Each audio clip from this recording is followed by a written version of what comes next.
Om Swastiastu, Assalamualaikum warahmatullahi wabarakatuh. Salam sejahtera untuk kita semua. Selamat pagi semuanya. Terima kasih atas kesempatan yang diberikan kepada kelompok kami.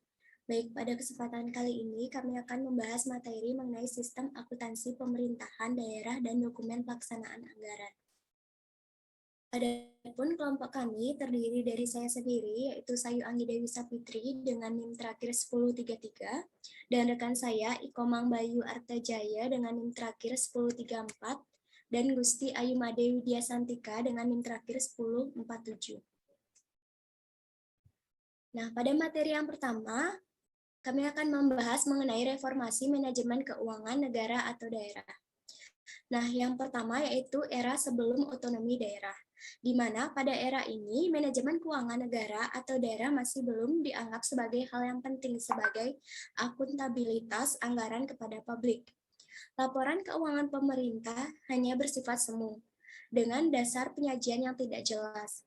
Nah, era ini terjadi sebelum tahun 1999 atau sebelum keluarnya otonomi daerah.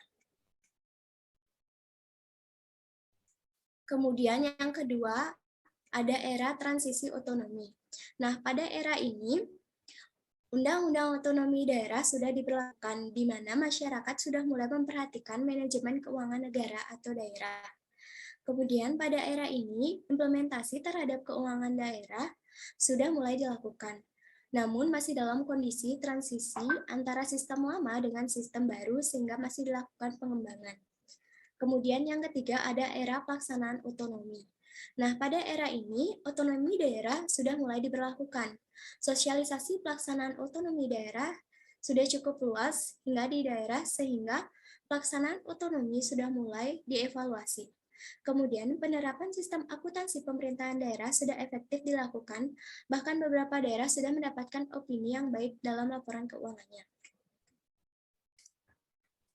Dengan bergulirnya Undang-Undang Nomor 22 Tahun 1999 tentang Pemerintah Daerah dan Undang-Undang Nomor 25 Tahun 1999 tentang Perimbangan Keuangan Pemerintah Pusat dan Daerah dan aturan pelaksanaannya, khususnya pada PP Nomor 105 Tahun 2000 tentang pengelolaan dan pertanggungjawaban keuangan daerah, maka terhitung tahun anggaran 2021 telah terjadi pembaharuan dalam manajemen keuangan daerah mulai dari sistem penganggarannya, pemendaharaannya, sampai dengan pertanggungjawaban laporan keuangannya. Nah, sebelum bergulirnya otonomi daerah, pertanggungjawaban laporan keuangan daerah harus disiapkan oleh pemerintah daerah hanya berupa laporan perhitungan anggaran. Dan nota perhitungan dan sistem yang digunakan untuk menghasilkan laporan tersebut adalah MAKUDA atau Manual Administrasi Keuangan Daerah yang diberlakukan sejak tahun 1981. Kemudian, setelah bergulirnya otonomi daerah, laporan pertanggungjawaban keuangan harus dibuat oleh kepala daerah adalah berupa laporan perhitungan anggaran, nota perhitungan, laporan arus kas, dan neraca daerah. Nah, kedua jenis laporan terakhir yaitu neraca daerah dan laporan arus kas yang tidak mungkin dapat dibuat tanpa didasarkan pada suatu standar akuntansi yang berterima umum di sektor pemerintahan. Adapun pembaharuan dalam sistem akuntansi keuangan daerah. Nah, persyaratan sistem akuntansi pemerintah menurut United Nations atau PBB dalam bukunya A Manual for Government Accounting yang pertama, sistem akuntansi pemerintah harus dirancang sesuai dengan konstitusi dan peraturan perundang-undangan yang berlaku pada suatu negara. Yang kedua, sistem akuntansi pemerintah harus dapat menyediakan informasi yang akuntabel dan auditabel, artinya dapat dipertanggungjawabkan dan dapat diaudit. Yang ketiga, sistem akuntansi pemerintah harus mampu menyediakan informasi keuangan yang diperlukan untuk penyusunan rencana atau program dan evaluasi pelaksanaan secara fisik dan keuangan. Nah, adapun perbedaan prinsip-prinsip yang mendasar antara sistem yang lama dengan sistem akuntansi keuangan daerah SAKD yang baru sebagaimana yang dimaksudkan dalam PP No. 105 Tahun 2000 yang dapat dilihat pada tabel pada slide. Penyusunan laporan keuangan daerah. Berdasarkan ketentuan yang ada, mengharuskan kepala daerah menyampaikan pertanggungjawabannya kepada DPRD dalam bentuk neraca, laporan arus kas, dan laporan perhitungan atau realisasi anggaran dan nota perhitungan. Sejak tahun 2002, pemerintah daerah sudah membuat neraca awal daerah dengan mengacu pada pedoman SAKD hasil tim Pokja SK Menku 355/2001 dan Kemendagri nomor 29/2002 dengan ketentuan-ketentuan yang berlaku serta praktek-praktek internasional. Nah, dengan adanya neraca tersebut, maka laporan pertanggungjawaban keuangan daerah akan menjadi lebih transparan dan akuntabel kepada publik. Adapun prinsip-prinsip dasar dalam penyusunan laporan keuangan daerah. Yang pertama, asas kas atau kas basic, di mana pendapatan daerah harus diakui pada saat penerimaan kas daerah diterima oleh kas daerah dalam tahun anggaran tertentu. Sebaliknya, belanja diakui pada saat terjadi pengeluaran kas daerah. Kemudian ada asas bruto, di mana tidak ada kompensasi antara pendapatan daerah dan belanja daerah. Kemudian ada asas universalitas, di mana semua pengeluaran harus tercermin dalam anggaran. Hal ini berarti pula bahwa anggaran belanja merupakan batas komitmen tertinggi yang bisa dilakukan oleh pemerintah daerah untuk dapat membebani APBD. Asas ini juga berlaku di negara lain. Kemudian ada nilai historis. Di dalam asas nilai historis ini, penilaian aset tetap daerah dilakukan dengan menggunakan nilai historis atau nilai perolehan dan penyajian di neraca tanpa memperhitungkan penyusutannya atau depresiasi aset tetap. Kemudian, penilaian aset daerah di neraca awal daerah dilakukan melalui kegiatan inventarisasi secara fisik atas seluruh aset yang ada dan dilakukan konversi pengelompokan aset daerah berdasarkan klasifikasi aset sesuai pedoman SAKD yang ada. Kemudian, ada kebijakan akuntansi yang diterapkan daerah atas kendala-kendala yang dihadapi dalam penilaian aset tetap saat penyusunan neraca awal. Nah, yang keenam ada neraca daerah menggunakan classified balance sheet, di mana neraca dikelompokkan menjadi aset lancar dan tidak lancar, kewajiban lancar dan tidak lancar, serta ekuitas dana sebagai kelompok penyeimbang. Kemudian yang terakhir ada struktur APBD, terdiri dari pendapatan, belanja, dan pembiayaan. Nah, belanja diklasifikasikan menurut klasifikasi ekonomi atau jenis belanja yang terdiri dari belanja operasi dan belanja modal serta belanja lainnya. Nah, klasifikasi ini sudah sejalan dengan praktek-praktek internasional. Nah, selanjutnya akan dijelaskan oleh rekan saya. Baik, terima kasih atas kesempatan yang telah diberikan kepada saya. Selanjutnya, saya akan menjelaskan mengenai struktur dan bentuk laporan keuangan daerah. Pada struktur laporan keuangan daerah, kolom dibagi menjadi dua, yaitu kolom aktiva dan kolom kewajiban dan ekuitas dana. Di kolom aktiva ini sendiri dibagi lagi menjadi dua kolom yang berisikan investasi jangka panjang dan juga akun aktiva tetap. Sedangkan pada kolom kewajiban dan ekuitas dana dibagi menjadi tiga kolom, yaitu yang berisikan bagian lancar utang jangka panjang dan utang pajak. Kolom selanjutnya yaitu utang jangka panjang, dan kolom terakhir yaitu ekuitas dana. Untuk struktur laporan realisasi APBD dibagi menjadi tiga bagian, yaitu pendapatan, belanja, dan surplus, di mana ketiga bagian ini akan berisikan nominal anggarannya, dan nominal realisasinya. Next.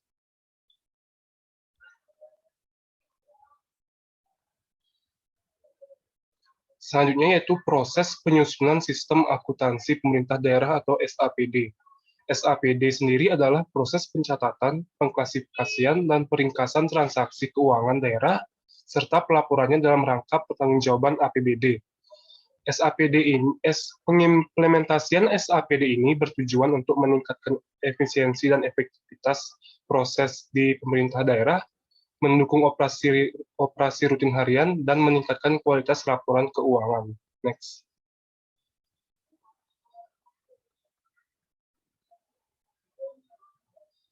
Selanjutnya yaitu sistem pengendalian internal.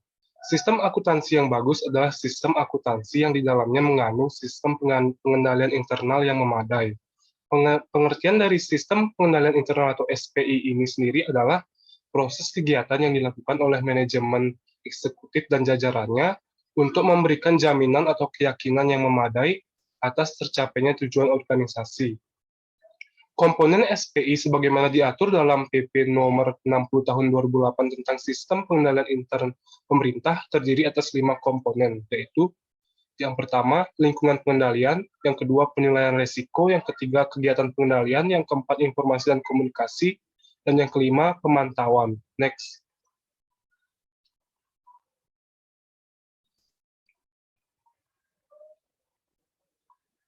Selanjutnya, saya akan menjelaskan mengenai formulir, dokumen, dan catatan akuntansi. Setiap transaksi yang terjadi di pemerintah daerah harus didukung dengan bukti transaksi yang valid atau yang sah. Formulir dan dokumen transaksi yang digunakan yaitu biasanya yang pertama Perda APBD, yang kedua dokumen pelaksanaan anggaran Satuan Anggaran Kerja Perangkat Daerah atau DPA SKPD, yang ketiga surat penyediaan dana atau SPD, selanjutnya surat permintaan pembayaran atau SPP, surat pemerintah membayar atau SPM, surat perintah pencairan dana atau SP2D, dan surat tanda setoran atau STS. Next. Selanjutnya itu sistem dan prosedur akuntansi, di mana yang pertama dalam pencairan uang sendiri, yang pertama dokumen DPA SKPD harus dibuat berdasarkan kegiatan yang akan dibayar atau per 3 bulannya. Yang kedua, berdasarkan DPA SKPD yang sudah ditetapkan, maka dibuat SPD. Apabila DPA SKPD dan SPD sudah lengkap, maka di SKPD dapat mengajukan SPP. Yang ketiga, SPP yang telah memenuhi persyaratan kemudian diterbitkan SPM. Yang terakhir yaitu setelah uang digunakan, maka langkah terakhirnya adalah mempertanggungjawabkan uang itu. Next. Selanjutnya itu pemisahan tugas dan kode akun. Pemisahan tugas ini sendiri harus dilakukan untuk secara tegas dengan deskripsi tugas pokok dan fungsi tupoksi yang jelas dalam rangka menghindari terjadinya kolusi, kecurangan, dan korupsi. Sedangkan kode akun yaitu merupakan komponen yang digunakan untuk memperlakukan suatu transaksi yang dicatat di rekening. Kode akun disusun berdasarkan subklasifikasi dan kelompok sesuai dengan ketentuan penyajian laporan keuangan. Next.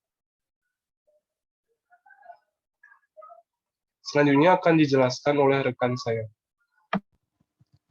Baik, terima kasih atas kesempatannya. Jadi di sini saya akan melanjutkan presentasi untuk materi selanjutnya, yaitu mengenai sistem akuntansi pemerintah daerah. Dan sistem akuntansi pemerintah daerah atau disingkat dengan SAPD adalah serangkaian prosedur mulai dari proses pengumpulan data, pencatatan, pengiktisaran, sampai dengan pelaporan keuangan dalam rangka pertanggungjawaban pelaksanaan APBD yang dilakukan secara manual ataupun menggunakan aplikasi komputer. Nah, SAPD ini memiliki dasar hukum dalam pelaksanaannya, di mana yang pertama adalah Undang-Undang Nomor 32 Tahun 2004 tentang Pemerintah Daerah. Yang kedua yaitu Undang-Undang Nomor 33 Tahun 2004 tentang perimbangan keuangan antara pemerintah pusat dan pemerintah daerah. Nah, SAPD ini juga memiliki karakteristik, di antaranya yang pertama yaitu basis akuntansi. SAPD menggunakan basis kas untuk laporan realisasi anggaran atau LRA, dan basis akrual untuk neraca. Dengan basis kas, pendapatan diakui dan dicatat pada saat kas diterima oleh rekening kas daerah, serta belanja diakui dan dicatat pada kas dikeluarkan dari rekening kas daerah. Sedangkan aset, kewajiban, dan ekuitas dana diakui dan dicatat pada saat terjadinya transaksi atau pada saat kejadian atau kondisi lingkungan berpengaruh pada keuangan pemerintah. Karakteristik kedua yaitu SAPD memiliki sistem pembukuan berpasangan. Sistem ini didasarkan atas persamaan dasar akuntansi, yaitu aset sama dengan utang ditambah dengan ekuitas dana. Setiap transaksi dibukukan dengan mendebit suatu perkiraan dan mengkredit perkiraan lain. Next.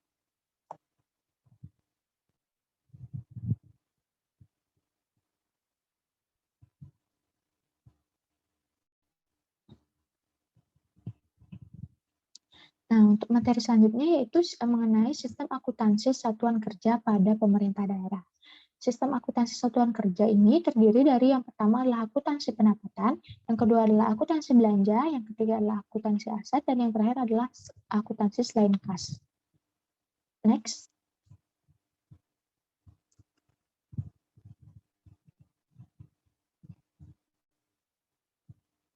Baik, kita akan bahas satu persatu. Yang pertama yaitu mengenai akuntansi pendapatan.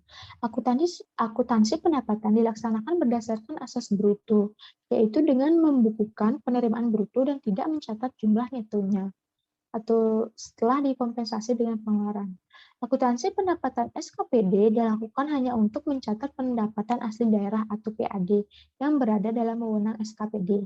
Dalam pelaksanaan tugasnya, PPK mencatat pendapatan SKPD dalam buku jurnal khusus pendapatan menggunakan dokumen sumber dari bendahara penerimaan berupa SPI, penerimaan, dan lampirannya. Jurnal pendapatan SKPD di sini saya contohkan yaitu kas di bendahara penerimaan di debit, di sini jumlahnya saya contohkan sebesar 30 juta dan pendapatan di kredit sebesar 30 juta.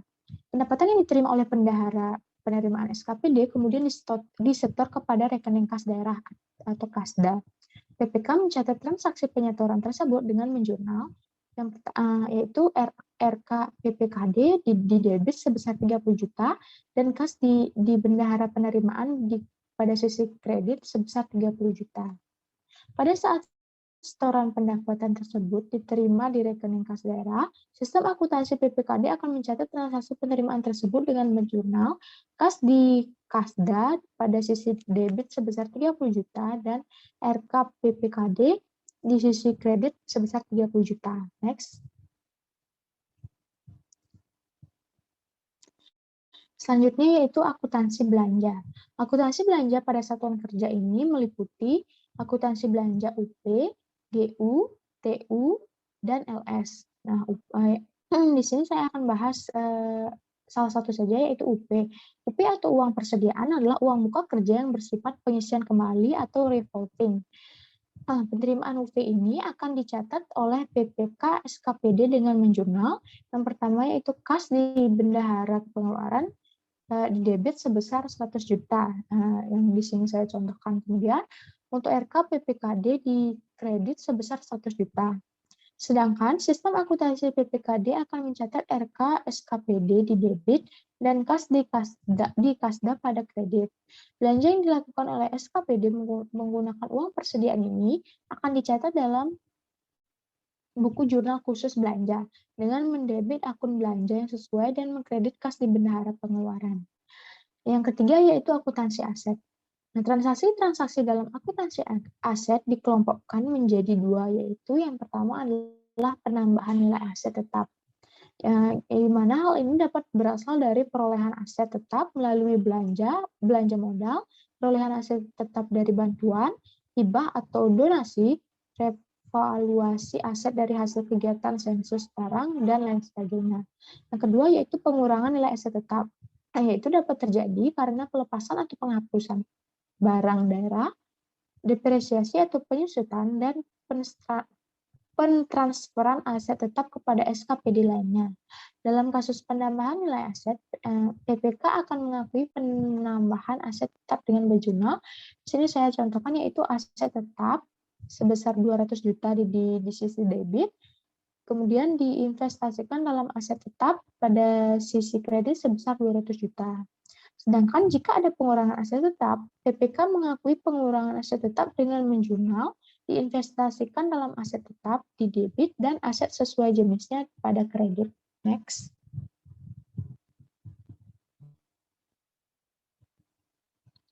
Yang keempat yaitu akuntansi selain kas. Nah, akuntansi selain kas ini terdiri dari yang pertama adalah koreksi kesalahan pencatatan. Koreksi terhadap kesalahan dalam membuat jurnal dan telah dimasukkan ke buku besar yang dilakukan oleh PPK SKPD, di mana contohnya yaitu belanja ATK senilai 15 juta dicatat 15 juta rupiah dicatat sebagai belanja dokumen. Atas kesalahan ini, PPK SKPD akan membuat jurnal koreksi, yaitu belanja ATK pada sisi debit sebesar 15 juta dan belanja dokumen pada sisi kredit sebesar 15 juta. Yang kedua yaitu pengakuan aset, utang, dan ekuitas. Pengakuan terhadap perolehan atau perubahan nilai atau pelepasan aset, utang, dan ekuitas yang terjadi di SKPD, perolehan aset yang tidak melalui belanja modal, penghapusan aset atau barang daerah, serta valuasi aset sebagai hasil sensus barang daerah merupakan beberapa contoh yang relevan.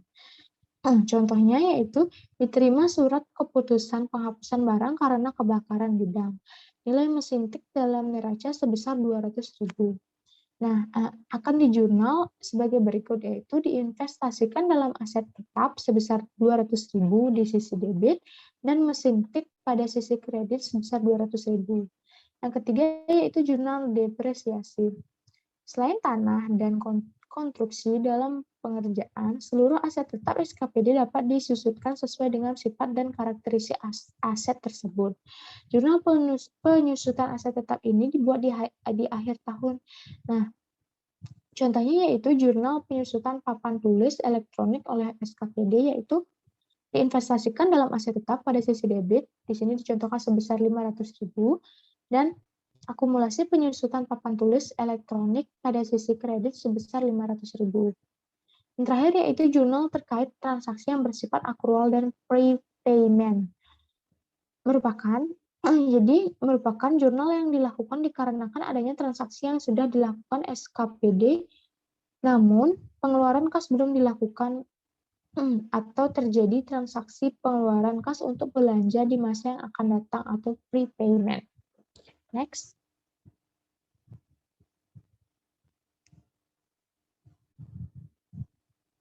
Selanjutnya yaitu mengenai sistem akuntansi pemerintah daerah. Akuntansi PPKD adalah sebuah entitas akuntansi yang dijalankan oleh fungsi akuntansi di SK PKD yang mencatat transaksi-transaksi yang dilakukan oleh SK PKD dalam kapasitas sebagai Pemda. Nah, sistem akuntansi PPKD ini meliputi yang pertama adalah akuntansi aset PPKD, yang kedua adalah akuntansi pembiayaan PPKD, yang ketiga adalah akuntansi belanja PPKD, yang keempat adalah akuntansi pendapatan PPKD, yang kelima adalah akuntansi utang PPKD, yang keenam adalah akuntansi selain kas PPKD, yang ketujuh adalah penyusunan laporan keuangan PPKD, dan yang terakhir adalah akuntansi konsolidator PPKD. Next. Nah, selanjutnya yaitu laporan keuangan pada pemerintah daerah. Basis akuntansi dalam laporan keuangan daerah sama dengan basis akuntansi dalam keuangan negara, yaitu basis kas untuk pengakuan pendapatan, belanja dan pembiayaan dalam laporan realisasi anggaran, dan basis akrual untuk pengakuan aset kewajiban dan ekuitas dana dalam neraca. Nah, komponen laporan keuangan Pemda sama seperti laporan keuangan pemerintah pusat, yaitu terdiri dari yang pertama adalah laporan realisasi anggaran atau LRA, yang kedua adalah neraca, yang ketiga adalah laporan arus kas atau LAK, yang keempat adalah laporan perubahan saldo anggaran lebih, yang kelima adalah laporan operasional, yang keenam adalah laporan perubahan ekuitas, dan yang terakhir adalah catatan atas laporan keuangan. Next. Nah, sekian presentasi dari kelompok kami. Apabila ada kesalahan baik yang disengaja maupun tidak, kami mohon maaf. Saya tutup dengan Parang Santi. Om Santi, Santi, Santi, Om.